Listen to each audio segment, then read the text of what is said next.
And that's the thing, when I look at the back end of the car, it is a bit sort of scabby underneath, but as a lightweight quadricycle, it won't need anything, any documentation, MOT, tax, test, insurance, or a license. So it doesn't really matter as long as it's strong enough. And well, to me, the back end doesn't matter so much.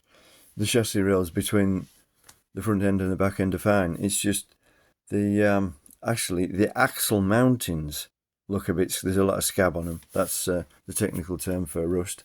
They do look a bit scabby. And when I looked, there's a bolt goes right through at either side, and that's all that holds the axle on.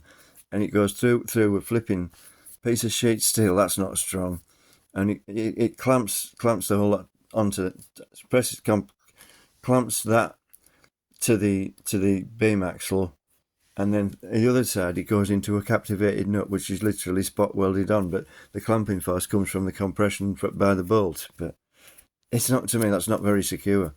Well, I've never had one come off, but I don't like the idea of that at all. But I mean, I'm not going to use those pickup points for the suspension, because obviously there's other points on the chassis rails that are a bit close together in the middle. But yeah, I mean, well, literally, if trailer mountings work like that, for a 350 kilo trailer, there's no way the back end of that car is 350 kilos.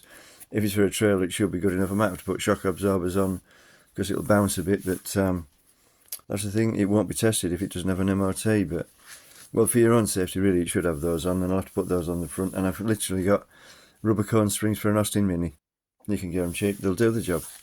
They'd probably be a bit hard for that without an engine and gearbox in, but it's my back spine, and, well, I've got some decent seats for it, because I was going to put a very powerful electric motor in. I thought I'd need decent sports seats because it would corner harder, because it was going to go faster, but I'm not so sure about that now. And yeah, somebody's kindly broken in and wiped or stolen the hard drive with all the software on that was going to operate the system.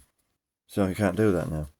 Well, I could if I got the internet, but it's not really worth having. I mean, most people just use mobile technology now, and that programming would take ages to download and probably wouldn't fit on the hard drive of a phone. So I'm not going to bother with that now. Yeah, I mean, it is a bit scabby under the back end, and I don't really like that mounting system on that. Actually, I'm pretty certain I could do better with.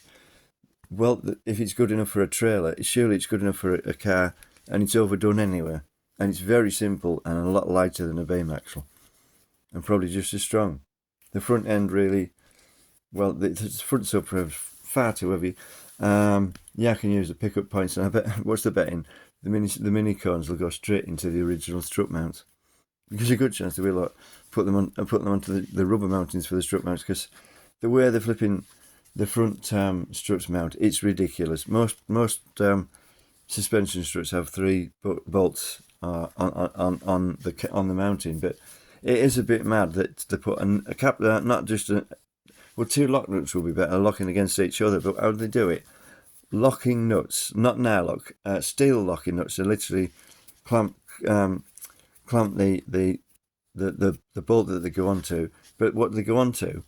The shock absorber piston rod, which turns. How on earth are you supposed to hold? Well, I've even put mole grips as tight as I can get them onto the piston rod to try and undo it. Yeah, there's a piddly little Allen screw inside the shaft, which is useless, because, I mean, apparently there's a special tool which will probably cost 200 quid. And yeah, I mean, you can't put a socket on and then put an Allen key on, because the socket's blind once you've got the socket wrench on. The only way I've done it is to hold it with an angled ring spanner, but it jumps off. In the end, I didn't use that. I just drilled through the whole lot on both sides, jumped on the whole thing, and it ripped it out, because I think it could get quite through the metal, but that brought it off, and they're not going back on. I've had trouble with those before. In the end, what was it? I got a nut runner, an electric one that went up to 450 pounds per foot, not Newton meters, and they literally shake them loose. But it was 200 or 300 quid, and I couldn't afford it. But it was the only way I could do it on another one of those that I had. But no, those aren't going back on. Definitely not. They're a joke.